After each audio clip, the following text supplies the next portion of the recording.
In this tutorial, I'm going to show you how you can add a link in your course navigation for your students.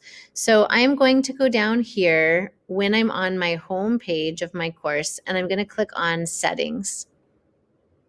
Once I go to Settings, I'm going to click on Apps. And then I am going to type in the word redirect. This blue arrow is going to show up. I'm going to click on it, and then I'm going to click on Add App. When I click on Add App, I am going to add the name of the digital tool or anything really that you want to add. So you'll add the name there, and then you are going to take whatever link it is and add it into the redirect box and click Add App. Once I do that, then that particular link is going to show up in your course navigation.